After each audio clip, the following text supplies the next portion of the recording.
Welcome to Inside Aesthetics, the world's leading podcast for injectors and aesthetic businesses. I'm Dr. Jake Sloan, an aesthetic doctor with over 16 years experience in facial aesthetics.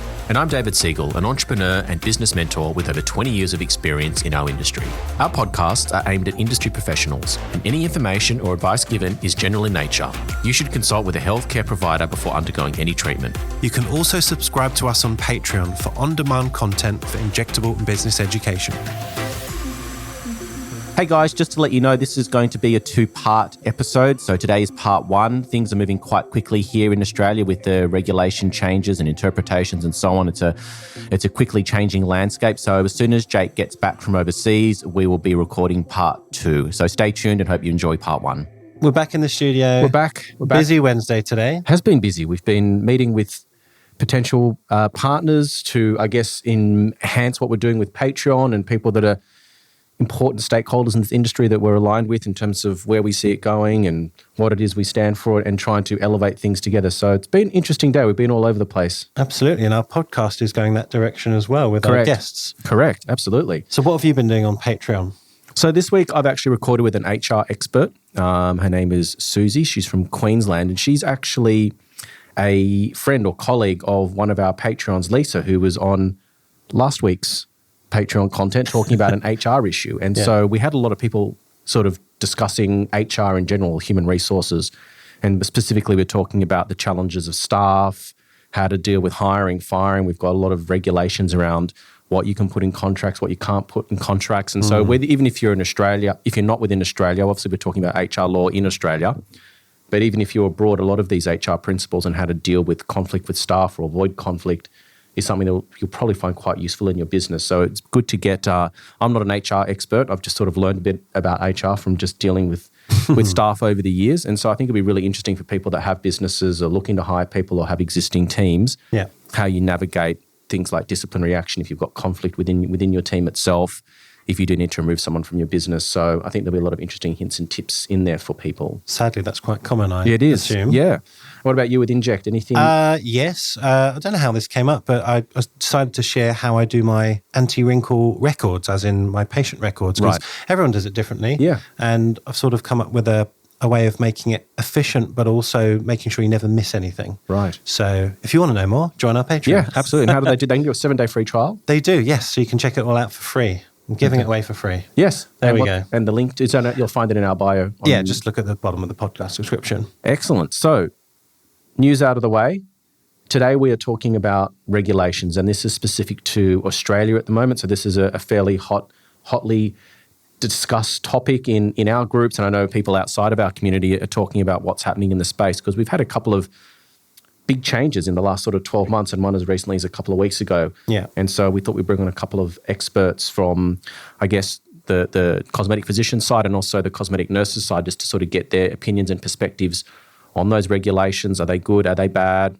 Maybe it's a mixture of both. Where do we see regulation going in the future and what does this mean for our industry and how do we move forward and be compliant and still be, I guess, competitive in the marketplace and able to, I guess, market what we do and reach patients. And I think that these regulations will have effects on people differently. So if you're somebody that's an established business in the marketplace and you've got a deep client base and you've been around for a long time, potentially that will affect you less compared to someone that's maybe newer to the industry that doesn't have that depth or that sort of notoriety within the space yet. So interesting discussion that I'm really looking forward to unpacking. So introduce our guest for us, Jake. So tell us who we've got here today because I'm really looking forward to this chat. So we've got Jessica Maggs based down in Melbourne. She's a nurse practitioner and she also sits on the board of the Cosmetic Nurses Association, or we know it as the CNA. Yep. And we've also got our friend David Kosenko, who's the president of the CPCA, and he's also, I believe you're a general practitioner by training, David, is that correct? That's right, Jake. I trained as a GP, been doing it for more years than I care to remember, and been doing cosmetic work, I guess, since 2007. So I still work probably 50-50. A lot of the general practice I do is GP dermatology, skin cancer medicine. Yeah. Get a lot of inquiries regarding procedures which GPs and general doctors consider cosmetic but may or may not be. So it's actually a really good space to be in. I'm really enjoying having my finger in both pies, so to speak. Fantastic. We'll come back to your role with the CPCA in a second, but Jess, did you want to introduce your background and what you do and where you are? So, as you mentioned, Jake, I'm based in Melbourne. I'm a nurse practitioner and work out from my clinic as well as a number of other salons, and have been part of the CNA for the last 2.5 years, joining through the COVID issues, which has made that interesting, as well as much launching the CNA at a time when business was quiet and mostly shut down, particularly in Victoria. So that presented a lot of challenges in how do we go about reaching out to fellow nurses, and it's been really interesting. It might be useful for our listeners abroad to just explain a bit of the context and also who your colleges are and sort of what you guys represent. So, Dave, we'll go back to you. So, who is the CPCA, and what is your role as president? And I guess, what are the sort of core values and philosophy of the CPCA? So the CPCA, or the Cosmetic Physicians College of Australasia, is an evolution or evolved from the CPSA, which was a society that was set up in the late 1990s in WA. And primarily it started out very early on when cosmetic medicine, cosmetic procedures were in their infancy, really. And it started out just as a means to get doctors to get together, to be able to talk about things, to be able to talk about techniques they'd learned. A lot of the stuff, like I said, was very new. It was back in the Carruthers years. And it's evolved really. It evolved into a college. The idea behind forming a college was to develop a formal education program, a fellowship program, which we've just launched recently. And I guess the pillars of the college really are, standards in cosmetic medicine, patient safety, and education. And they're really the things that we try to promote and pride ourselves on. Brilliant. And, obviously you stand for physicians and physician values and training for physicians. So I guess it's not sort of a criticism, but sometimes, these colleges sort of pathways don't align. Would that be fair to say? Because, the CNA is a newer college and, you've got derm colleges and plastic surgeon colleges, and sometimes there's a lot of crossover and sometimes there isn't. So can you just sort of talk to that briefly? I think that certainly was very true in the past. And whilst we we represent cosmetic doctors, they're who our membership is. In the last few years, we've reached out to a lot of other organisations like ABIC and APAN. I've got a few connections at the CNA, and I've had a few discussions with them over the last 12 months or so. We've also been in discussions as a result of some of the recent changes in interpretation of regulations about forming an alliance amongst a lot of different groups to see if there's common ground so that we can make a representation for the industry, like an industry-based, industry-wide sort of representation rather than a fragmented approach. And the proposed name for that will be the Aesthetic Alliance. And really, we've invited dermatologists, plastic surgeons, nursing groups, beautician groups, to see if to try and engage whether there's interest in trying to form a body that will represent a very large group of people across a broad, scope of everyone who takes part in cosmetic work. Yeah, I think that's fantastic. And I think without wanting to criticise anything that's been done in the past, I think that it's long overdue, to be perfectly honest with you. And I think that the irony of what you've just told me is that I think that part of why we're actually here even having these discussions and these regulations are coming on board, I think is potentially due to a lot of the inner conflict that this industry has had and people reporting each other, whether it be warranted or unwarranted. I know there's been situations in the past with all groups have probably been guilty of it at some point, but this infighting and I guess giving the public perception and the media and then by extension, the regulators a perspective that this industry is dangerous, it needs to be overhauled. And I think that our industry does need to be regulated, but in terms of and we'll unpack this in this discussion today, has it gone too far? Is it sensible? And by working together cohesively, and as you said, finding common ground, is it going to be better in the long run for everyone, including patients? If I can just say, I think the core values of most of the people that are working in the industry and have been for some time are very, very similar. I think the differences really lie in the interests they have within their organisation to, for want of a better word, to sort of protect their turf and to represent their members. But, the recent changes in the AHPRA guidelines and with what the TGA has proposed really is affecting everyone. And I think that's really been an impetus to get people to really think about cooperation and talking and collaboration, which I think is a good thing. I agree. It's long overdue and something that I'm very interested in pursuing in my role as the president of the CPCA. Yeah, I think that's fantastic. Because, there's good and bads in every faction of every industry. You're going to have great plastic surgeons and bad plastic surgeons and good cosmetic physicians and bad. So, as you said, it's just all about finding good people no matter what qualification you hold. Are you working within your scope of practice, and do you have patient safety at the forefront of what you do? And are you ethical? And I think that sort of needs to, as you've sort of suggested, that needs to form the group of sort of inter college or into all the different stakeholders that represent different groups. I think those sorts of people need to form the basis of this sort of organisation. Definitely. Now, Jess, what does the CNA do? And again, same question, what are their sort of core values? And what's your role with them as well? So I'm on the board of the CNA and also head of the education area.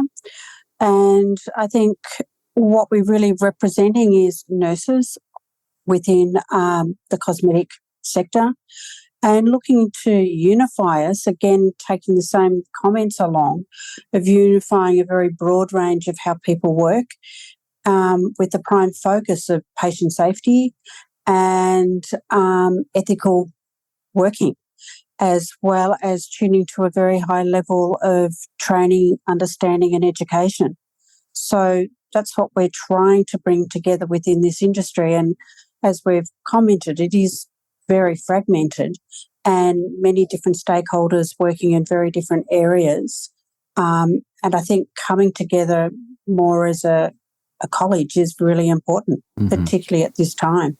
And I think that's sort of where we're seeing the activities of AHPRA, the TGA in the last year or so, really reflecting a fragmented industry and an industry where they're not seeking to get a lot of advice directly from.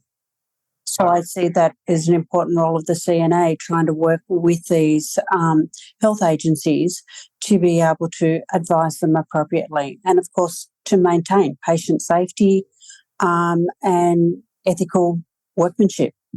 Brilliant. And just to say, if you're a listener and you're thinking, oh my goodness, this is not relevant to me and I live in America or wherever, we've actually noticed in our Patreon chats that a lot of these topics that we're bringing up from Australia are questions relevant everywhere, because most countries, barring maybe the Netherlands, do not have strong or any regulation in terms of non-surgical treatments or injectables.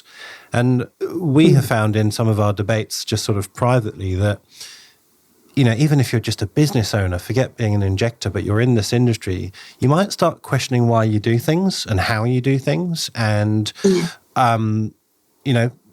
is what I have currently accepted as acceptable actually acceptable? So it's a useful conversation. I'm really excited to hear what our experts sort of have to say. I thought it might help to set the scene just to sort of identify two sort of bodies, AHPRA and TGA. So I don't know if you want to explain who AHPRA are, David, and we'll leave the TGA to Jess. So AHPRA stands for the Australian Health Practitioner Regulation Authority, and under the umbrella of AHPRA, you've got all the various boards. So there's the medical board, the nursing and midwifery board, the dental board.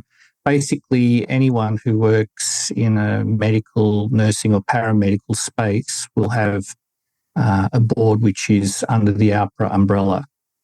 And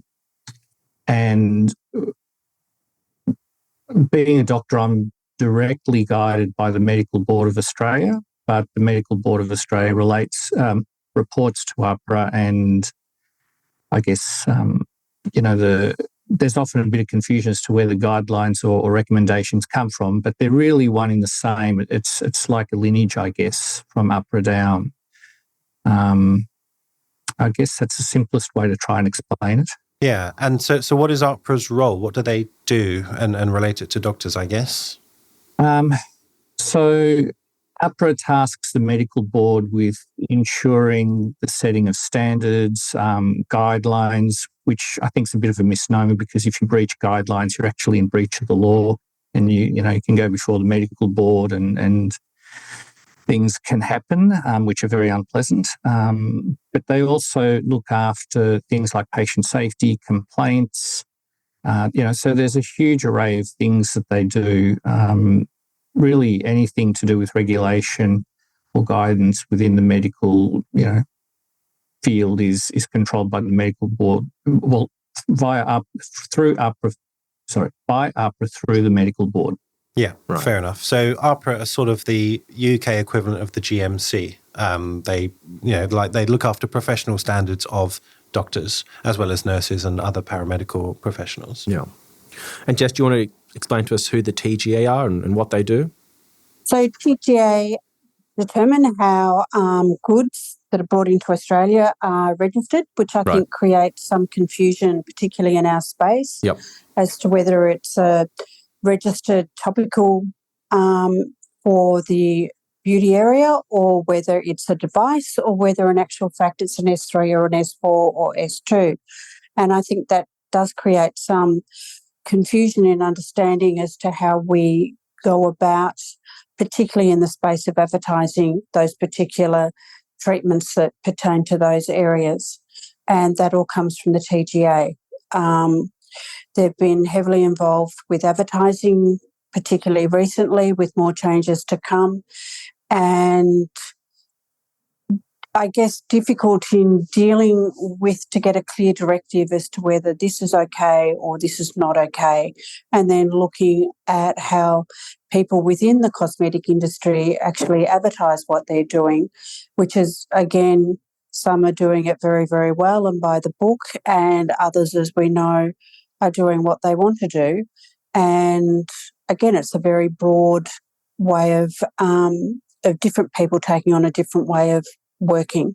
And I think that's sort of where the CNA's role is really important, to bring us together to be ethical and law binding and clear to consumers as to what we can say and what we can't say and what's reasonable. Yeah, and just to clarify, TGA stands for the Therapeutic Goods Administration. It's kind of a long word body.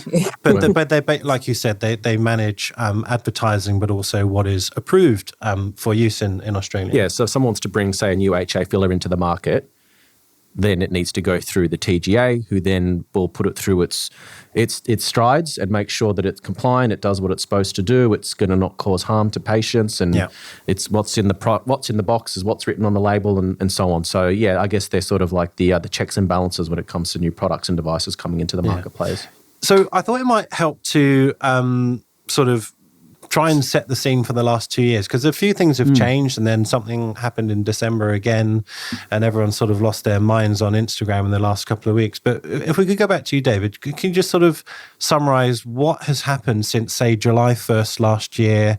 What drove that? And sort of take us up to where we are, sort of summarize. I know it's a lot, but just to sort of loop everyone in who maybe isn't aware of the full sort of story to this. Sure. So on the 1st July 2023, two different sets of guidelines came in to effect from the Medical Board of Australia, guiding how both surgeons and people who perform non-surgical cosmetic procedures should assess patients, manage aftercare. It was a whole raft. It was really a book of rules, I guess, if you like, as to what you had to do if you saw a cosmetic patient. The background to it is that a lot of these things are not all that new. A lot of them were clarified, and some of them were new, but the impetus for it was several unfortunate events over the last 5 years or 6 years or so in Australia, which culminated in a fairly notorious a doctor having a fairly notorious episode with social media and things that came into the public eye, the media spotlight, and they were considered to be inappropriate. And I guess that's what drove the initial impetus into AHPRA and the medical board to bring some changes along. So 1st of July, there was the introduction or the starting date for the guidelines concerning medical practitioners who did surgical procedures and non-surgical procedures. And a whole series of things have happened since then as well. Can I ask a question? I don't know if you have a stance on this, but had that have not happened, had those surgeons have not been exposed on TV and all the things that we know that they did, do you think that there was any issue? Look, this is my personal opinion, and I've been around for a while. I've been on the CPCA board for 6 years and been involved a little bit with various government submissions and had a bit of insight into what happens with regards to decisions. And I think that prior to what happened in the media, there seemed to be a lack of interest amongst government and government bodies such as AHPRA to do much, to make any change. It was really an attitude, if it isn't broken, don't fix it. I think that what happened in media really kick-started everything. I think it was the catalyst for everything we've seen flow on since then. So do I think what we're seeing now would have happened without that? I don't think it would have happened at this time. Would it have happened in the future? I don't know. Yeah. It's kind of inevitable at some point, wasn't it? There was going to be some kind of event, some sort of disastrous story, something patient-related, or like, you know, it was a ticking time bomb. Eventually something was going to happen, I think. Yeah. So that was sort of July 1st. And then at Christmas time, there was another sort of change that seemingly happened out the blue. But I don't know if you could explain a bit more about that, Jess? So Christmas time out of the blue, well, it was beginning of January with regards to the TGA. Is that what we're talking about? Yeah. And they've sort of introduced some new rulings, although they're not bringing and enforcing them at this point until they have their official webinar, which is interesting. And that's really with regards to how we describe what we do. And I think there's some conflict with AHPRA that's asking or demanding that we be transparent, that we're not deceiving in what we go about doing, how we promote treatments that we do. And yet the TGA have brought out guidelines that we're not allowed to use words such as dermal filler or anti-wrinkle, which are terminology that they have previously approved. So that becomes confusing as to what you can say, which is not much. Yeah. And yet here we have AHPRA determining that we should be more transparent and not glossing over what we do in being able to demonstrate what treatments are about and to give consumers or patients quality information. Yeah. So if I can translate that for our overseas listeners. So here in Australia, we can't name brand names. So we wouldn't say, I offer Botox on my website. Yeah. We would say, I offer anti-wrinkle treatments. And like you say, the TGA had approved that for many years. I saw it in black and white on their own website. I'm sure I did. And like you say, AHPRA ask us to be very clear with what we offer, what we do, etc. And yet the TGA, who are sort of the arbitrators of advertising, have said we can't even do that now. So even the two bodies who are sort of guiding what we can and can't do are not in alignment as to how we advertise our services. So what did you think of that, David? I mean, confusing? The two bodies have always had their two 10 cents worth, and they haven't always entirely agreed. The TGA certainly approved the wording of anti-wrinkle injections and dermal fillers, and I got it in writing in 2010 when I was doing one of my first websites. That was approved terminology. The TGA is an independent regulatory body, and they determine what can and can't be said with regards to scheduled medicines and poisons, which are basically, if we term them prescription medications for overseas listeners, they determine what can and can't be said in Australia. And basically in Australia, anything that is Schedule 4 or above, which is prescribed, cannot be named either by trade name or by generic name, and any advertising can't give people, a clear idea of what they're doing. So advertising for medicine in Australia across the board, outside of perhaps cosmetic medicine's been very lacking. If you have a reflux problem, you see these weird ads on television or in the magazines, if you've got reflux, go and see a chemist and they can advise you as to what you can have. And that was about as far as you could go. Right. So, the TGA claim, all they've done is, given us a reinterpretation of the existing regulations, stating that the terms anti-wrinkle injections and dermal fillers specifically apply to injectable medications, scheduled medications and devices.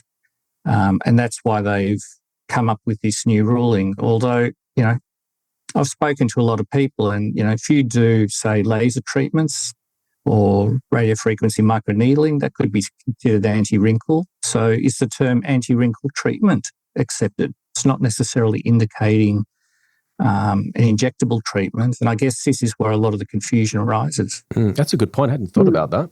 Yeah. I mean, I only got to Australia 2015 and it seemed the accepted code name for a botulinum toxin was anti-wrinkle treatment. That was just how it was, or that's how I've grown up with it in Australia. So I guess most people would know, but you're right, David. It's not actually specific, and we don't always use botulinum toxin for wrinkles. We do it for other reasons. So that's where it gets really confusing. Yeah, like if you're using it for migraines or anything else. Or sweaty pits. Yeah, well, yeah, exactly. Sweaty pits. Sorry, go on. I was just going to say, I'm interested in both your opinions, and maybe I'll go to Jess first. I understand the law when it comes to not wanting to promote scheduled medications, and I understand that the argument they're putting forth is this has now just brought the scheduled medications in our industry into line with all the other scheduled medications. But if we I kind of get back to the point, like, what is it that we're trying to achieve here? If we're talking about patient safety, patient education, having empowered patient cohorts, then are we actually, and I don't have a fixed view on this, I'm interested to hear what you have to say, by sort of playing this game of almost charades where we're sort of trying to infer what it is that we do, are we actually doing the best thing by the patient by being secretive and hiding what it is that we're doing? So if a patient wants to know, hey, that before and after looks great, I wonder what that patient had done, we're not allowed to actually sort of talk about what was actually done there. It's all very sort of cloak and dagger. And does that sort of fly in the face of wanting to have an educated, informed patient? Because if you go back to what it is we're trying to achieve here, it's about patient safety, good patient outcomes, patients that are educated, making informed decision based on understanding what it is they're looking to have done or the treatment they're undergoing. So what do you think about that, Jess?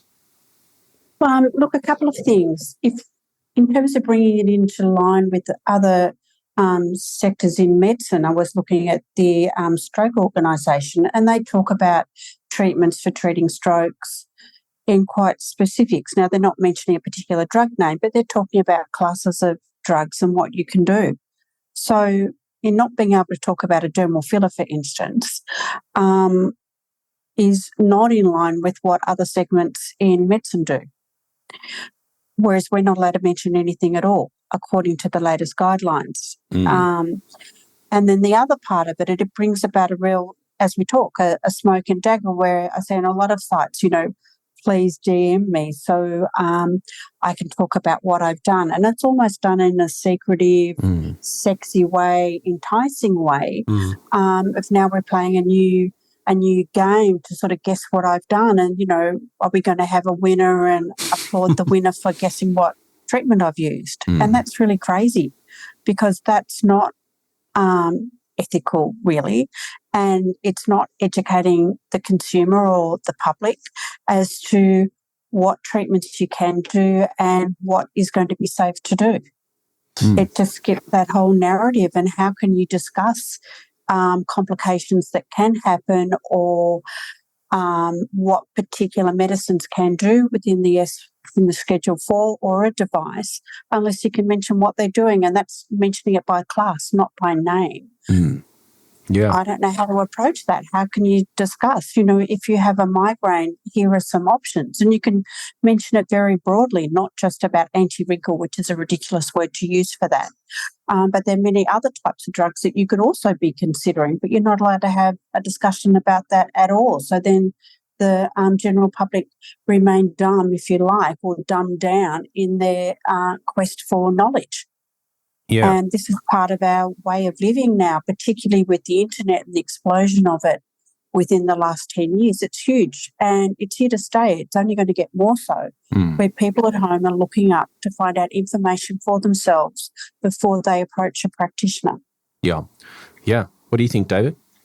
The latest line the TGA has come up with is that the information regarding the specific treatments is best done in a face-to-face consultation, and that's what they're trying to achieve. The problem with all of this is that the internet is not bounded by the borders of Australia, and an Australian consumer can easily look at a website from anywhere around the world and get all the information they want about anti-wrinkle injections, dermal fillers and whatever else they may want to know, and by brand name.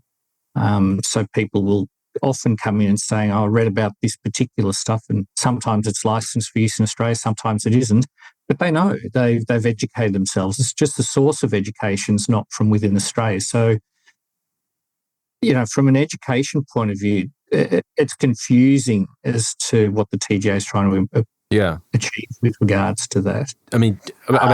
I'll be direct. Do you think it makes patients safer by this legislation coming into play?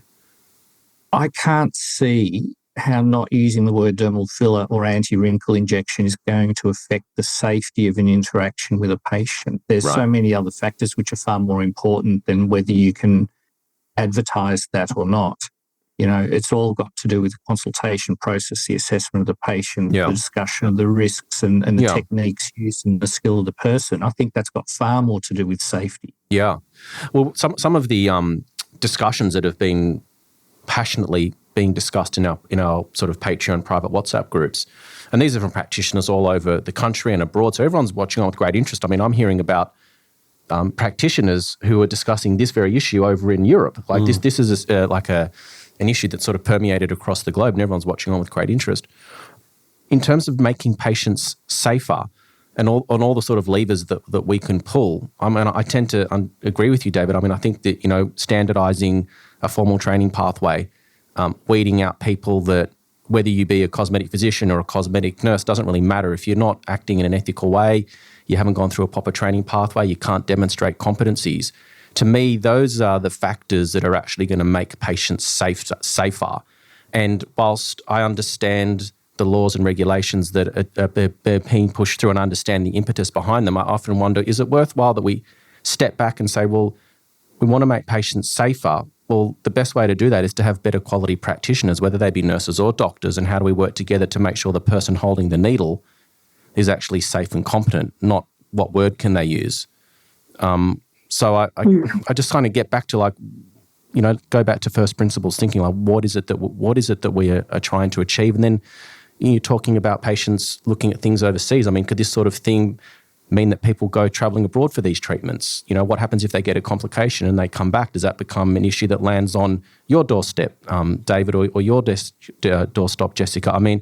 There are a lot of sort of flow-on effects that can sort of take this down a path that could have outcomes that they haven't really thought about yet. And then I'm interested in, and this is something that's been discussed as well, is yes, we've had all that media exposure, and yes, there are obviously bad players in every industry. But what is the data that these regulators are relying upon that sort of gives them such great concern to sort of push through these regulations? Where is the data showing that all these patients are being maimed and treated horrifically? I don't know whether it exists or it doesn't, but it'd be interesting to see what they're relying upon or what the evidence is to show that there's a need for this regulation. So what do you think, Jake? Well, first I was thinking of a weird analogy as you were saying that. So it's like we're a naughty dog, and instead of training the dog, we've had a muzzle put on us. It's not the right. It seems like the wrong approach. Like rather than training us properly and creating a qualification and a standard, we're just told stop doing things. But we're still no clearer as to, well, what should we do? Yeah. What is correct? Yeah, and it kind of feels like a form of collective punishment. Yeah. Like everyone's being punished because there are a few people that don't do the right thing. Yeah. Yeah, but did you guys want to comment on that, Jess? I mean, I went on a bit of a soliloquy there, so sorry, I'll let you. No, I think you're quite right. There are a lot of people who are doing it very well. There are some in the middle and some not, and that's in any sector that you could think of. With cosmetic, because it attracts a lot of money, it's very much a hot thing for people expecting to get cosmetic treatments, but that's also part of our world and the way it's going to be, and it's here to stay. So it's not going to go back to what it was 20 years ago in terms of how people represent themselves in the workplace and in their social constructs. And I think we really need to get with the times on that and realise that. And with that comes, as you mentioned very well, is training and very clear guidelines as to what it takes to be, for instance, an injector, and that's regardless of whether you're a nurse, dentist, doctor. It's about how you go about what you do, what your learning is to be safe and a good practitioner. How do you do that? And that hasn't been addressed, and what standards they use, I have no idea. And if you look at AHPRA last year, they changed their standard 3 times, which says to me they're confused and unsure as to how to navigate this. And I think it would be very difficult for them to navigate, but it is something that does need to be navigated, and where they get their information from, I'm not really sure. I can guess a few things, but I'm only really guessing. And it's an industry that's here to stay. It's not going. In fact, it's growing, and it's growing all around the world. And as you mentioned, people could go overseas and get treatment if we make it too much of a cloak and dagger, or it'll just drive it underground, and we'll have a lot more people running around with drugs they've got from overseas, treating people in their homes, and Bob's your uncle. And it's not. It's very bad. I remember, I think it was on a few podcasts ago, I mean, you were right in sort of suggesting this. Are we going to get to a point where we have to be in a blacked out shop, almost like an adult store, where you can't have anything, no one knows what's in there, you can't talk about it, but once you're in, you have your consult? I mean, sounds ridiculous and kind of joking, but I'm also not joking because, you know, the more restricted, the less we can say, the less we can do, the no before and afters potentially. That's kind of where we're going. And then it does create a black market where who knows what happens in there. Yeah, well, my concern is that regulators are there to regulate. They don't really often repeal regulation. So you kind of get regulation on top of regulation. And I look at where we're at right now and I think, well, if we don't come together collectively as a community, as an aesthetic community, whether it be business owners, doctors, nurses, dentists, whoever, and actually push back in a sensible way, it'll be done for us, and it might be no going back. But interested to hear what you think, David. And there was a lot spoken about there. Did you have anything you wanted to comment or add on what I said or what Jess said or Jake? Going back to the data that they collected to make these decisions, I've got no idea where it came from, or in fact, if there is data, I suspect it was more politically driven through the media coverage. You know, I think there was a group of people that felt that something had to be done, and they wanted to show that they had a strong hand and they were serious about changing things and making things outwardly look better. And I suspect that was the impetus. I think if there's a feeling that there needs to be a change in regulation, you really got to think about, well, what are you trying to achieve? You know, if we use the advertising regulations that we're talking about at the moment as an example, you know, what's the primary endpoint? What's the goal that you want to achieve with it? And if it's trying to improve patient safety, as Jake was suggesting before, I can't see how that's going to do that. You know, I think that if they're serious about looking at patient safety, both AHPRA and TGA, they need to perhaps be a little bit more transparent in the way they receive complaints about people or groups, how they investigate them, and you know, police and enforce what has been there for many, many years. I think if they would have done that to start with, perhaps none of this would have happened. Because like I said, a lot of the rules and regulations and guidelines that we have in place at the moment have been around for a long time. they've been reworded and there's been some clarification of certain definitions, but a lot of things haven't changed. Some of them have, and some of them seem to be an overstep now, as some of the things we're discussing at the moment. If I can ask you both, I guess plainly, you sort of say we don't know where the data comes from. Do your colleges kind of have a say in lobbying? Can you go to AHPRA and say, we've got a list of demands or requests or suggestions, and here you go, that's our 2 pennies worth, and same for the nurses and so on? Or is that not something that happens? It does happen. We are asked more and more for our opinions and guidance, which is fantastic.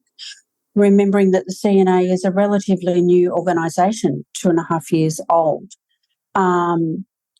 And I think that is a really positive entrance into AHPRA, to be able to sit at these discussion tables. And there needs to be a lot more of that. What happened before then, I'm not really sure. I think they also have other discussions with other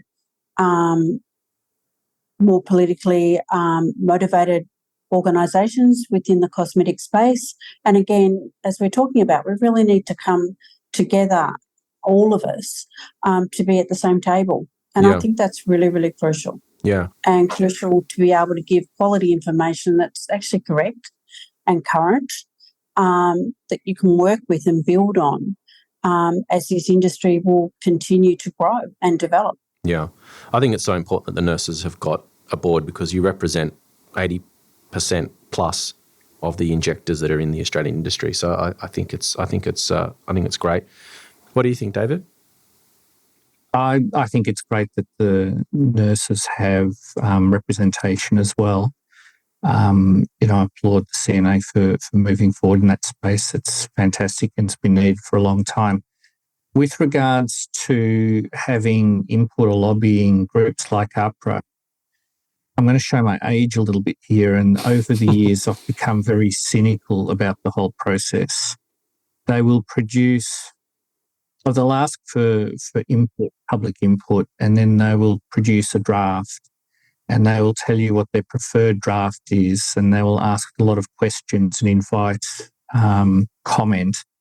And my observations over the last 10 years is that by the time the draft comes out, you're looking pretty well at the finalised document. There might be a couple of words or sentences that change, but the essence of what they're trying to put through is not going to change. So I think in many ways the consultation processes are there to appease everyone, to make everyone feel like they have input. But I'm yet to see any wholesale changes come. If someone says, oh, look, this is a bad idea, or well, have you thought about doing it this way, or whatever it might be, it doesn't seem to go anywhere. It's received, it's put up on the AHPRA website as a submission that was made, and it just sits there forever. So whilst we can talk with them, whilst we can try and lobby them, I've sort of lost faith in being able to make huge changes, which is really unfortunate, because I think if they spoke to groups like ours, CNA or CPCA or any of the other industry bodies, they could really get a good feeling of what grassroots opinion is, people at work in the field as to what their day-to-day problems are, what they feel could be improved, what they think is wrong. But it never seems to come from that place, unfortunately. It would seem sensible, and I don't know if this has ever happened, where the heads of all of these colleges literally meet AHPRA and all these bodies in a room. You can obviously give your expertise to get them to understand our industry, but also you can hear them and their concerns, and you kind of thrash it all out. And of course, from that conversation, then they produce the guidelines. But it just seems to be sort of like, maybe I'm wrong, but AHPRA is sort of built, sort of their body is made up of some lawyers who sort of have a loose understanding of what we do, but not really. And they often sort of miss the mark. Is that a fair summary? It is, but the medical board, for example, has medical representatives, and they're constantly advertising, do you want to be part of the medical board? But for example, they're not necessarily going to have anyone from the cosmetic sector, for example. But isn't that insane, seeing as you're creating cosmetic guidelines? I mean, joking aside, it would be like a non-cardiologist developing the cardiology guidelines. It's as stupid as that, right? I just don't understand it. Yeah. Absolutely. Yeah. It reminds me of a meeting we had with AHPRA a couple of years ago when they were talking about some changes, and one of their key speakers spoke about, when you just stick something in to someone's face. And word was already said, and I thought that is appalling. None of us, most do not just stick something into someone's face. They take a lot of pride and a lot of education to be able to place a needle where they place it with what is in their hand. Yeah. But that was their understanding of just sticking something in. I don't suppose you can speak more about it. Maybe we don't know, but I've had the impression recently, and a few murmurings from private conversations, that I don't know if it's a particular person in AHPRA or there's like a personality that just doesn't like what we do, and so that sort of attitude is filtered down from the top through AHPRA and into the guidelines. I mean, is there any truth in that? It's still speculation, obviously, but it sort of feels like it's like a personal opinion rather than a sensible guideline. I don't know how to put that. Do you know what I mean, Jess? I do know what you mean. I think on the meetings where we've had or shared with AHPRA in a webinar space, it's very interesting. I don't think they actually understand what we do. They don't engage in our industry themselves on a personal level. I also found that when I was doing my master's degree, which was 12 years ago, the lecturers there had no idea about what I did. They didn't even know what the word Tyndall was. And so without that understanding or a personal engagement, they've got no idea, and they're surrounded by people equally who have no idea. So they're in their own, or my impression is their own little bubble of people that are really naive about cosmetic treatments, and why would you bother? How you look doesn't count, it's what you do. Well, that's not actually true. How we look and project ourselves does count in any sector that you work in. Yeah. And I don't really think they've grasped that with regards to what we do. They hear the bad side of what we do, and that taints their view. So hence we just stick needles into people's faces like a pincushion, and we don't. Yeah, it's interesting, isn't it? They sort of say what you look like doesn't matter, but those same people will brush their hair and put makeup on and go and buy a nice piece of clothing for themselves and get their teeth whitened. But when it comes to aesthetic medicine, that's a no-no. It's almost like we've gone back 20 years to it being a taboo again. It's just, it's very strange. Well, do you have any insights into that, David? Any personal interactions with AHPRA, or do you speak to people personally there and get that impression? Probably more broadly than just AHPRA. I think, unfortunately, cosmetic medicine, and that includes nursing and use of injectables and any aesthetic treatments, really is viewed by many in the professions as being unnecessary and not real medicine, or not, warranting the same sort of standing as traditional medicine. And by way of example, one of the things that we've been working hard on at the CPCA is developing further CPD opportunities. And we've approached the RACGP several times with regards to having things accredited by the RACGP as being worthy of CPD points. We were told quite flatly, this is cosmetic medicine. It's got nothing to do with what we do, and we're not going to accredit anything. Fortunately, we have been able to get some things through, because with the registrar training program, we've been able to show, well, we talk about a lot of other things. There's treatments for migraine, as we've discussed before. There's hyperhidrosis, as Jess mentioned earlier. We're looking at mental health space as well, and assessing patients as whether they're in the right space to be able to consent to cosmetic treatment, whether it's the right thing for them or not. And when we put that spin on it, we were able to get sections of what we teach approved for college CPD. But there was a lot of resistance to it. And I imagine that would be not just with the RACGP, but a lot of medical colleges in general. I know there's been some politics between the various factions within the plastic surgery college. Yeah. And, that just highlights that point again, sort of demonstrates that's people that do cosmetic medicine are not considered real doctors or real nurses, and that what they do is fluffy. Yeah.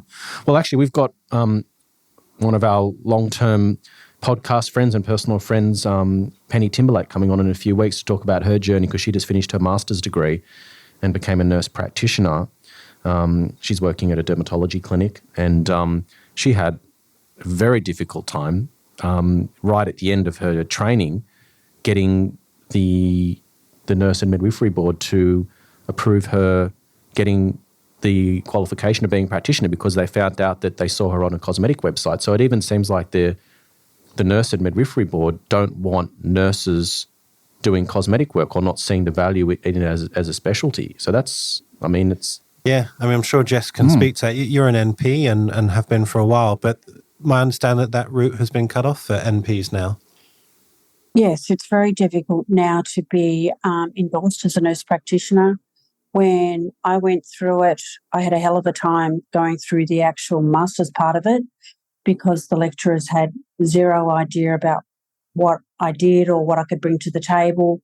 And that was including writing papers about people who are stigmatised for having antiviral treatments. And it was at a time when do we use, at that time, Voluma had come out or Sculpture. And I wrote a lot of papers around that and the social need that they had not to be stigmatised, but they still didn't get it. I was endorsed a little more easily. However, it was quite a lot of work to put a portfolio together and case studies and education and a journey diary they also required. And now it's even more difficult. And they don't recognise what we do as a specialty. And I think that's part of not having a recognised training platform. I don't know how we really go about to bringing it to happen quickly, but the sooner it happens, the better, so we can stand up and show it is a specialty, and it does take a lot of knowledge to be able to put that together to become a nurse practitioner and to continue, particularly in the education space, and driving that forward. Yeah. I think that's exactly right, Jess, and I'm interested to see what you think as well, David, in terms of, is the answer that these, whether you're a nurse or a doctor, that there is actually a specialty training pathway for these disciplines so they are recognised as a specialty? Because, I'm not a practitioner, but I see what these guys and girls do. I understand the level of complexity now more so than ever. 15, 20 years ago, we didn't even know about vascular occlusions, and it was just treating nasolabial folds and chasing lines, and it's become such a complex art now, the amount of tools that people have at their disposal. What plane of the skin are you in? You've got biostimulators that are having a resurgence and all those new products that have come out. Do you use a cannula? Do you use a needle? It's so nuanced. It seems like it is, if you really want to make it safer for patients and better practitioners, this would seem like the most obvious path forward to actually create a formal training pathway and recognise it and respect the craft for what it is. What do you think? I absolutely agree with that. I think that would deal with several problems. I think some people enter cosmetic, the field of cosmetic medicine or nursing because they see it as a way of making easy money, that they can work their own hours, they don't have to work too hard, and they can have a good living. And people will think, oh, it's easy. We just pick up a syringe and we put a little bit of this here or a little bit of that there, and that's all you need to do. And there's a plethora of 2-day courses that will tell you that, come to our course in 2 days, you'll be fine to go off and start treatments yourself in your clinic or wherever you happen to work. I think to really improve patient safety, education's key. The CPCA graduate certificate in cosmetic medicine takes 6 to 12 months to complete, and that's only the first part in the pathway towards fellowship. There'll be a graduate diploma of cosmetic medicine too, which will look after energy-based devices. And I guess ideally what we'd love to see is recognition that what we do is a specialised area, that it's not anyone who's a doctor or a nurse or a dentist or whatever you might be can just suddenly order some Botox or some dermal fillers and go home and start using it. I mean, that's the way it happened in the late 90s because there was no further experience and no further knowledge. But I think we're well beyond that. And, I'd welcome a promotion of further education. That's probably something that should have been in the guidelines. More discussion about that came out recently because I think that'll really improve patient safety. And then if that leads to specialty recognition or endorsement or something like that, I think that would be wonderful. And I mean, what do you think, Jess? Is that something that the CNA would like to see as well? We would love to see that. I think to have a more universal platform of introduction training, intermediate training, advanced training, and no, there's no way you can be an advanced injector in 6 months. It's just not possible. I believe it takes at least a couple of years just to gain some competency to be an all-rounder competent. And that's also working at it pretty much full time. So there's a lot of time and effort to be able to bring yourself up, to learn it. And as we're talking, there's a whole lot of changes in understanding the difference between a bioremodeler and a biostimulator or a biorevitalizer. They're all very different, actually, and really work within the skin very differently and target different people. And then you've got women's health issues, particularly with perimenopause and menopause, and understanding how that all fits in. So that's not something you can learn in a 2-day course. Yeah. It's impossible. Yeah. Well, I mean, the people that I consult who have businesses who are looking to bring on new injectors, the discussion I'm having with them now is if you've got someone that's coming into your business inexperienced, they shouldn't even consider doing anything beyond tox for the first 12 months.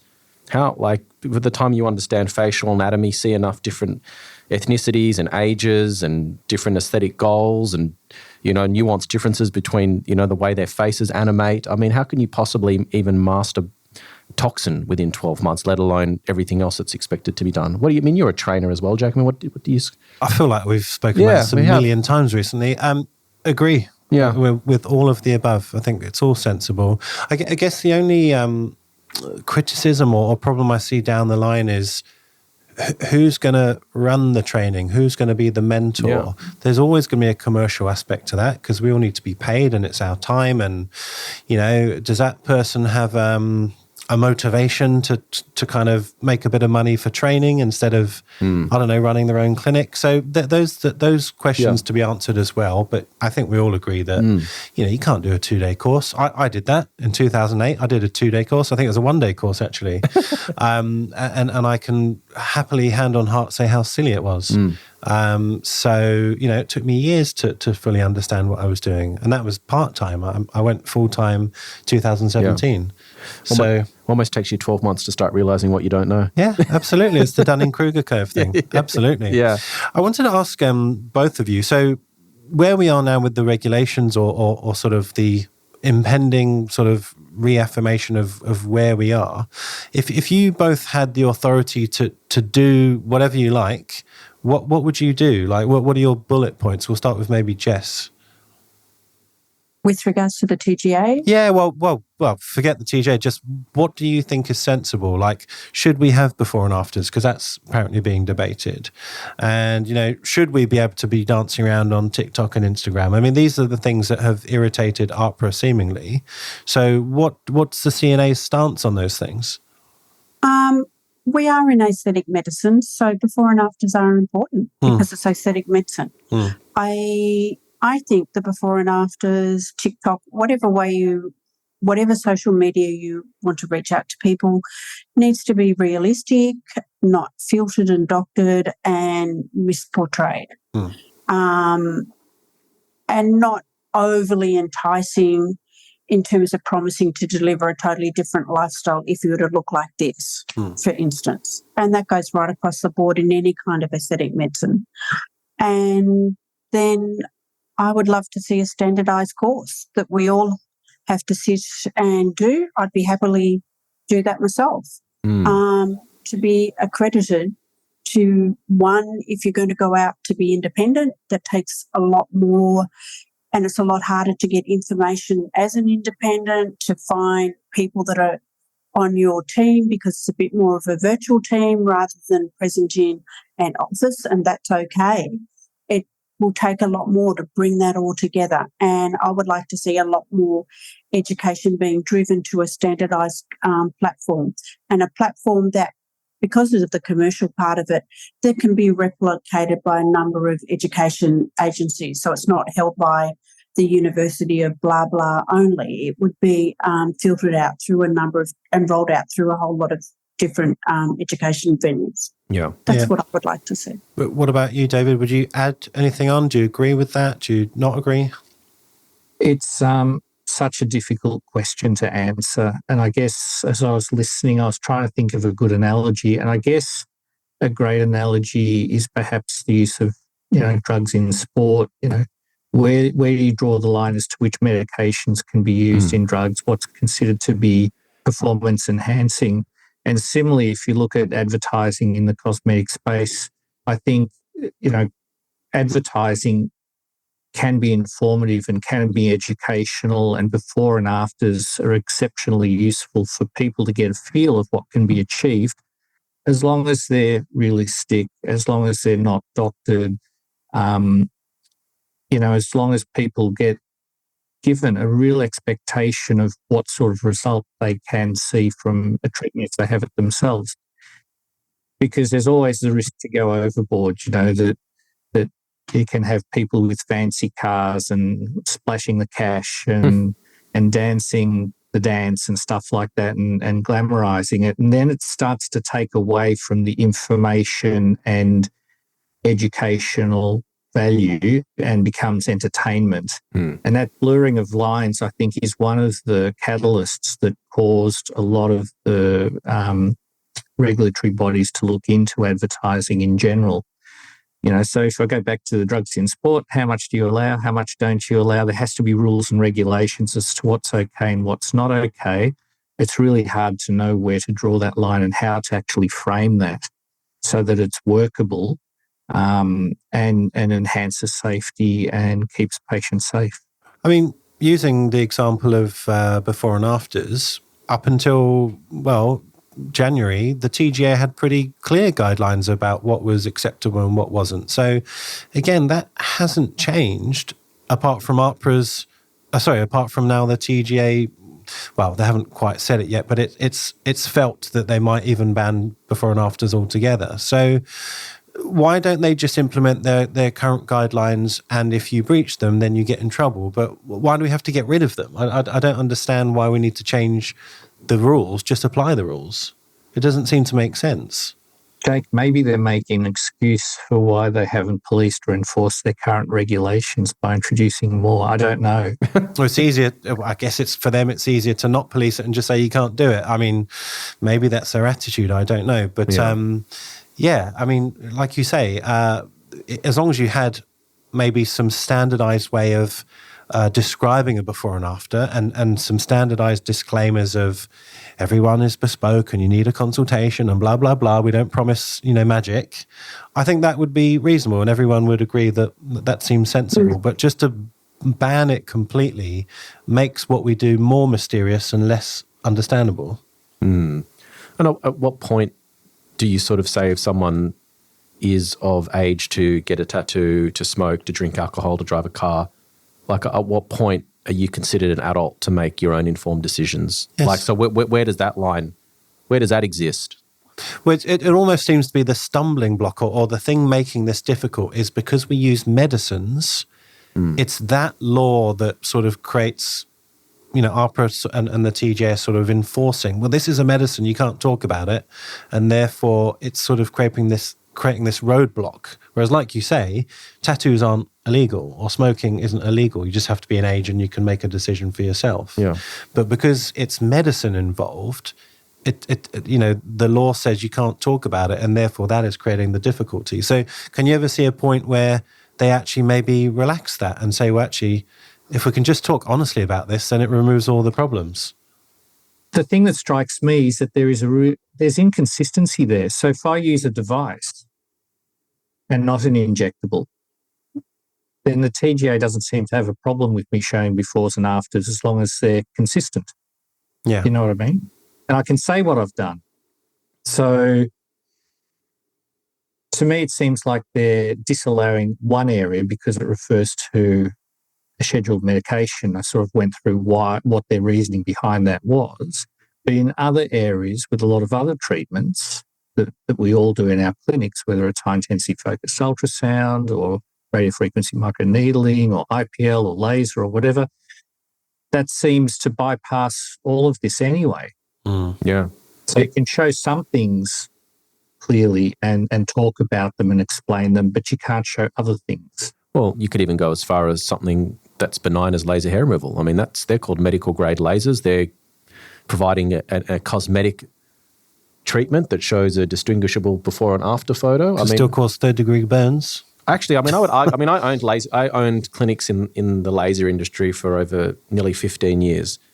And I can tell you the amount of serious complications that I had with injectables, I could probably count on one hand. The amount of injuries and situations that came as a result of a laser was not even in the same world. And so I'm not saying that one's more dangerous than the other. I'm just saying from someone that provided these treatments, I've had lasers, you can do a lot of damage with a laser, a lot of damage. Yeah. So I don't know. It's interesting. Curious to get your thought, Jess, and then over to David. Do you think there should be some prerequisite for both doctors and nurses before they can go and do aesthetic medicine? So, for example, if we just talk about nurses specifically, so you could go and do your registered nurse qualification, which would take you 2 to 3 years. And during that period, you might do 12 to 16 weeks. I'm not sure what it is at the moment of compulsory time in hospital during the placement. But then you're pretty much free to do whatever you want. You can go and do cosmetic medicine if you wanted to, unsupervised. Do you think that there needs to be a prerequisite for what, say, nurses, because I know that's sort of your area of expertise, do you think that there needs to be an amount of time that they potentially need to spend in hospital before they're allowed to go and do aesthetic medicine? I'll get Dave's perspective from a doctor's as well. I think if you finish a degree, for instance, as an RN, and go in and work in a hospital or an EN, then exposure in working just within general medicine or nursing will actually help to solidify your learning and bring it together, dealing with people and, working within a team environment, seeking resources and information to be able to drive a better treatment care path. And you can't just learn that from textbooks. You actually have to be able to learn it and do it. So I think there is a place for working in a hospital to consolidate your learning that you did in your time at uni. The other part of it, as you talk about, is going out and being independent. Well, that actually horrifies me that you'd want to go out straight away on day one and be independent as an injector. Independent to what? You need to have someone prescribing. That's not independence. You need to have proper training. That's not being independent. And you need to have mentors. Yep. So you can't just go out. I still have mentors and will continue to want to have mentors because shit happens and I need someone to help confirm what I'm thinking or not and to, just to confirm what I'm treating them with and for. And I think that's vital. Yeah. So would the CNA sort of make a recommendation to make that official, or is it still just arbitrary and you can choose what you want to do when you finish your RN qualification? We haven't been asked by AHPRA to contribute to that. I think they've already brought out their guidelines last year in terms of an EN needing to spend, 3 years in a hospital, an RN, because it's a longer period of time and at a university. They brought out their guidelines stating what they think. But again, I don't really believe AHPRA fully understands what we do. And secondly, the breadth of how a nurse injector may work is very, very wide. It may be someone working with a organisation that has mentors, or it may be someone who's working very independently and solo on their own and doesn't even have any connection to their prescribing agency. Yeah. What do you think, David? So Sorry, Jess. Sorry, it's continue. huge. Sorry, I cut you off there. Continue, sorry. No, that's okay. So I was just saying the breadth of how people think they can work or do work is huge. Yeah. What do you think, David? I still look at mentor or supervised GP registrars at my general practice, and I've seen a huge change over the last 10 years. And I would say 80 to 90% of GP registrars as they're coming through when they find out that I do cosmetic medicine, express a desire to go down that pathway. But they haven't yet learnt the skills of general practice. And I've seen some working part-time as well during their GP training. And whilst I guess at the moment it's up to them to decide whether that's what they want to do or not, I just question their wisdom in doing that, and I'll have that discussion with them. I think you need to have real-world experience in dealing with people, and that doesn't come from a university course. You have to actually work in your field and deal with people to be able to understand a consultation process and look for, non-verbal cues and things like that. That's a skill that takes time. The CPCA actually does have a recommendation, and that is before someone can become a corresponding member, which is the basic membership level with the CPCA, we require them to have at least 3 years post-internship experience. And, that upsets some people because they'd like to do it sooner, but, we give them the reasoning why. And at the end of the day, we want people entering cosmetic medicine who've got a very well-rounded background knowledge into health and illness in general, rather than just diving straight in. I think that's really important. I mean, even if someone comes in for dermal filler or Botox, a number of times I spend talking about other things with those people. It occurs on a very regular. It occurs very regularly. Yeah. And it's a great opportunity to be able to talk to people about health in general, and your appearance is part of your health, but there's so much more to it. We can help them with in a lot of other ways. But if you do it just coming straight out of university without real world experience, I think that's very hard to achieve. Yeah. I think all the great practitioners that I've had the privilege of speaking to over the years, one of the common themes around what's led them to be successful is understanding which patients they shouldn't treat and who to say no to, and how to identify those people. And I think that's something that is potentially lost on new entrants into the market or people that have only just recently completed their study, is they just don't have those runs on the board yet. They haven't had that real life experience to be able to read people, to pick up red flags, and to be able to have the humility to say, that's outside of my scope of practice or expertise, and I'm not willing to take that on. What do you think, Jake? Yeah, I agree. And there is another loophole with physicians particularly, and I've seen examples of this that I don't agree with. You just have to be a doctor to prescribe for a nurse. It doesn't matter what your background. You could be working in ED and do a bit of moonlighting on the side for a scripting company. So how do you vet that as the CPCA or someone who represents doctors? Oh, geez, this is a real bugbear because you get people who have no understanding and no experience of cosmetic medicine sitting by their pool on a Saturday afternoon having an Aperol spritz doing scripts for people.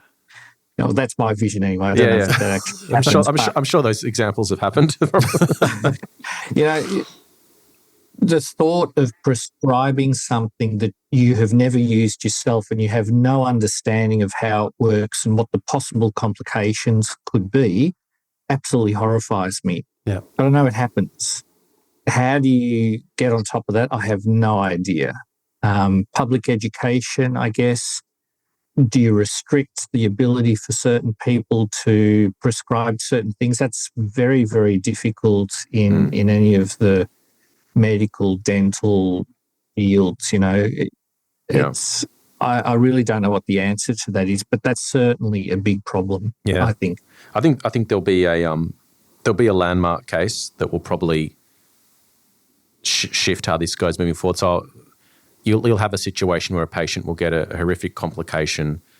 Lawyers will get hold of it. They'll uncover that the person that gave the prescription had no experience in doing this. They weren't in a position. It was outside of their scope of practice. So you'll probably have an attack from a very aggressive and intelligent medico-legal lawyer who'll sort of tear that apart. You'll have an insurance company that will say, well, actually, you weren't working within your scope of practice, therefore we're going to not honour your policy. So there'll probably be, I'm just sort of hypothesising what will happen, but just from what I know about how the medico-legal world works and having friends that work in the space, is it'll probably be a situation like that where insurers and lawyers will make an example of someone, and then you'll probably, all the doctors that realise, hold on a second, my insurance company might not cover me for this policy because I shouldn't actually really be doing this, and I'm not going to do it anymore. But that's we only learn by bad things happening, I think. I totally agree with you, David, and that would be an absolute tragedy if it came to that. The medical board guidelines state that you need to have appropriate training, you need to be working within your scope of practice, and that you need to undergo CPD in an ongoing way to be able to work in that field. And to work in the field, I think, includes prescribing. So I think you're right. I think it will come to a test at some point in time. But yes, I was just thinking about nurses as well, because I've been approached by a lot of nurses who look to find a doctor that can prescribe who is knowledgeable rather than just any doctor who can prescribe, because they don't feel they get the support or the backup from the person who's got no experience in the industry. Is that your experience as well? A bit of both, to be honest. When I became an MP, I had a lot of people contact me to prescribe for them, and I had no idea about their scope of practice. They didn't even live in the same state. So how am I going to help their clients? To the people like you're talking that really are seeking out organisations where there is training, and the people prescribing do know what they're on about. They do know what they're prescribing. They know what the complications could be and are. And if there is a situation, they're able to FaceTime with the patient and the injector to be able to make a diagnosis and a very valid treatment plan, and know that it'll be adhered to and measured and monitored as you'd expect in any treatment process. And I think that's fantastic, and that's certainly what the CNA endorses, the appropriate way to go. I think both the nurse or the injector and the prescriber need to know each other in terms of our competences and what we can do well and what we are still learning to do before you just start prescribing and writing a script. Yeah. And for that matter, an injector just saying, yes, I'll take that no matter what. And again, on both sides of the fence, people need to step up and take it seriously, in the CNA and my opinion, that you're prescribing a drug and you're the administrator as the nurse injecting it. So you both have got a burden of responsibility for that patient's safety and outcome. I do wonder if there's even enough doctors in our industry in Australia who have the relevant experience to provide the mass amount of support and coverage and scripts that's actually needed. I mean, we've got scripting companies in the industry, and I won't mention any specific names, but they do pretty high volumes of patients, and I don't know what the skill and qualification and scope of practice is with all of their doctors that work for them. But that's do you know anything about that, David? Is that sort of, what do you think about these scripting service companies? Because I mean, there's good and bad in everything, right? I think it's hard to sort of cast an overarching judgment on the concept entirely, but I mean, just sort of in general terms, do you have any thoughts? I think they're called disruptors, aren't they? And they're not just in cosmetic medicine. It's branched out into weight loss medicine and a number of other areas as well. Again, the medical board and AHPRA has tried to have some impact on about making comment about asynchronous, non-face-to-face prescribing. I don't know how effective that terminology will be, and again, whether anyone's going to look at it and follow it up and enforce it. I think, personally as a prescriber, I like to know who I'm prescribing for. Yeah. And if, I'm asking one of our nurses to administer, I know them well and I know what their skills are, and they also know that if they're uncomfortable, they can tell me that they don't want to do what I've asked them to do. Can I do it myself? And I've got no problems with that. And I think that's a really important safety net that we've got within the system. And if you have, large corporates that are just writing scripts, it comes back to that situation you were talking about before. It's going to take some landmark legal case where someone's going to say, well, you didn't know the person, you didn't know the patient or the injector, and how could you possibly prescribe this and think it was safe to do? Yeah. Look at the outcome. Yeah. I don't know what the solution is other than that, to be honest. That'll be the first question in the cross-examination box by a lawyer. I would assume that'd be where I would start. Yeah. Well, it's interesting because the way you worded it, David, is how I understand the law is that the doctor sees the patient, diagnoses, makes a treatment plan, and the nurse administers.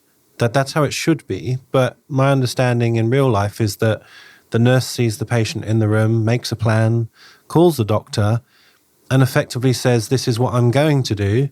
Can I have a script? It's sort of the other way around. And so I don't know, and I don't really have a stance on it because I don't do it, but it seems to me that might not be how the law expects it to happen. What do you think, Jess?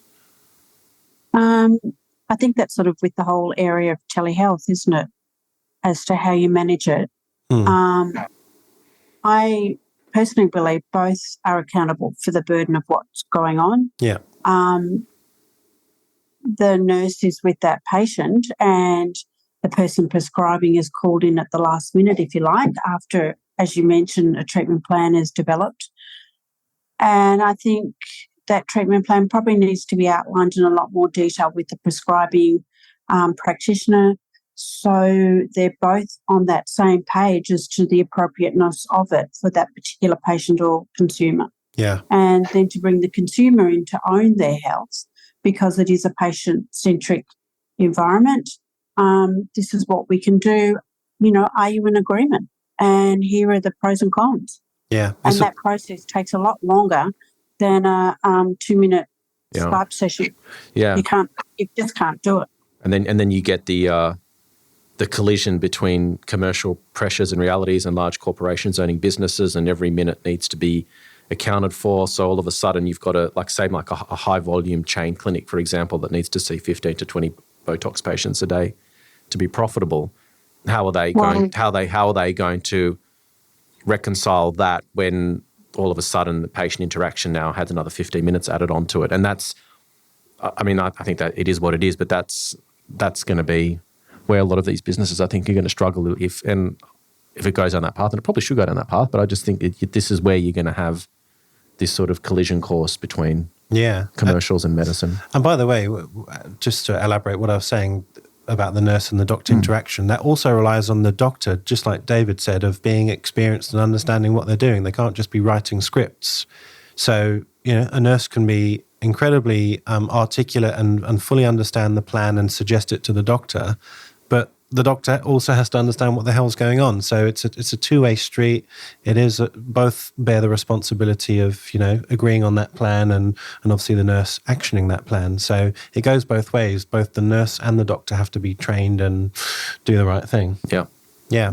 Now, we're sort of an hour and a half almost into this, and I just wanted to try and wrap this up. So maybe we'll start with Jess. So if you met your board around the table tomorrow, what would you guys be sort of hoping happens in the future? We're sort of waiting with bated breath as to what the TJ and AHPRA are actually going to announce in March at some point.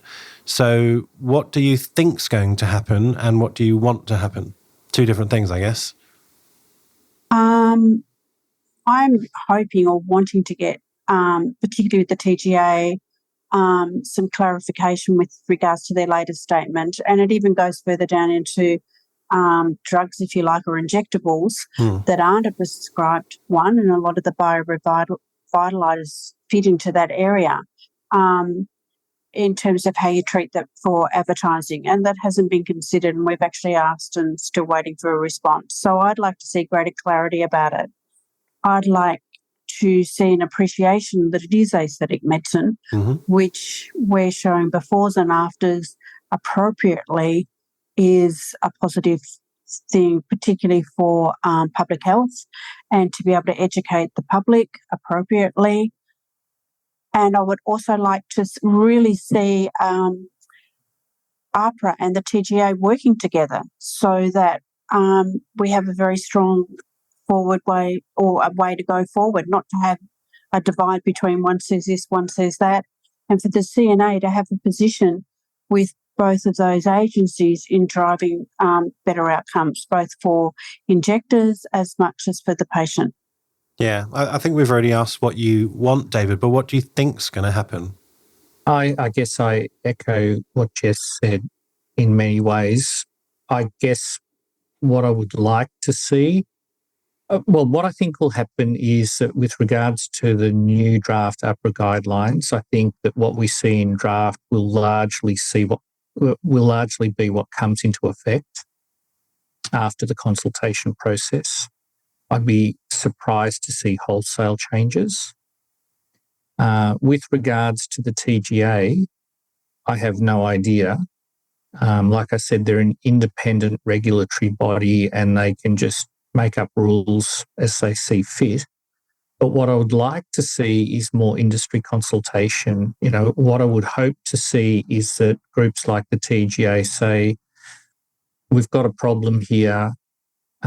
We'd like to talk with industry representatives so we get an understanding of what the issues are with you. We'll tell you what our issues are and see if we can come up with some sort of solution that satisfies their needs and also our needs. And I think if the boards under AHPRA, listened and would seek more information from industry representative bodies, I think that would be a positive thing as well.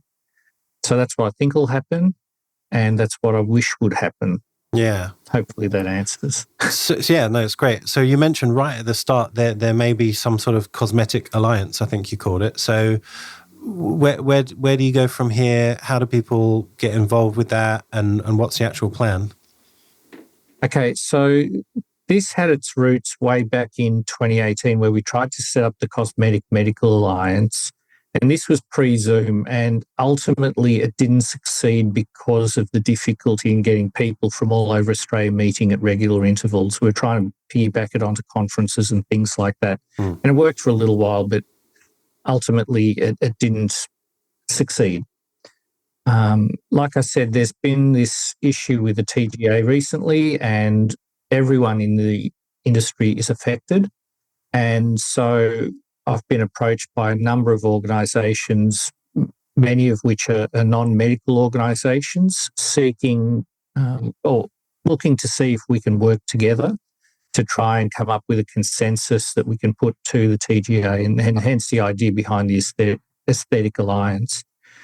I've sent out some emails to some representatives from people that I could think of, but if any of your listeners are members of organisations that would like to be involved with something like this, we'd love to hear from you, to be honest, because I think the more people that we can represent, the better.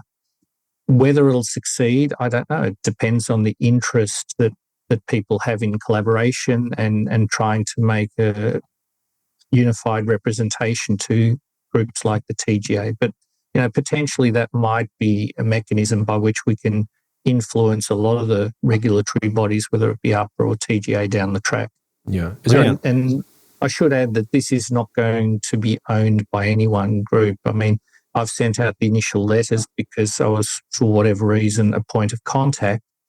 But it certainly isn't going to be doctor-led or anything like that. We'd be looking at getting representatives onto a board or a committee or whatever you want to call it, that would be able to formulate recommendations based on everyone's needs. Yeah. Is there an email address that you want to give people? We'll put it at the bottom. Oh, okay, sure, fine. Yeah, yep, we'll list that. both David's and Jessica's, so you guys have got it. You don't have to remember anything. Pop my email there. Why not? We won't leave your phone number. Don't worry. You're not going to get 25,000 phone calls. Phone number. So it sounds like Injectors assemble. It's like Yes. a Marvel kind of Voltron, yeah. yeah. It's like an ending where you get all the superheroes from the various colleges together and try and nut something out in a sensible fashion. I'm all for it. We suggested it several years ago. I think when Michael Moulton was your president and he came on, we sort of thought that would be a sensible idea, but never really happened. I guess we had COVID. I don't know. COVID ruined everything. Yeah. Well, fascinating discussion. I don't know if we've answered any questions or helped anyone navigate what is still a bit of a minefield, but thank you both for your time. We really appreciate your insights and wisdom, and I guess we'll see where we go. Any final thoughts, David? No, I think it's good. I mean, I think it's good to have these conversations and hear different people's perspectives who come from different areas within the industry. I think that what's clear is that sensible people are starting to speak out now, and that if we don't come together and collectively make some sensible decisions and unify, then we may end up in an industry that we don't recognize anymore, and that no one likes. Yeah, exactly. So I think, the time for doing nothing is long gone. It's time for people to sort of put their money where their mouth is and speak up and be part of the solution. Absolutely. Well, thank you guys. We appreciate your time, and we'll see you hopefully in person soon. Thank you. Thank you. Thank you. Take care. For our latest news, follow us on Instagram at Inside Aesthetics Podcast. If you want to get in touch with myself or David, follow us on Instagram as well at Dr. Jake Sloan and David_Inside Aesthetics. Join our Patreon for invaluable business and injectable education. Get access to our global community of like-minded professionals, live and interactive Zoom sessions, hints and tip videos, webinars, and more. Head over to www.insideaesthetics.com/Patreon for more information.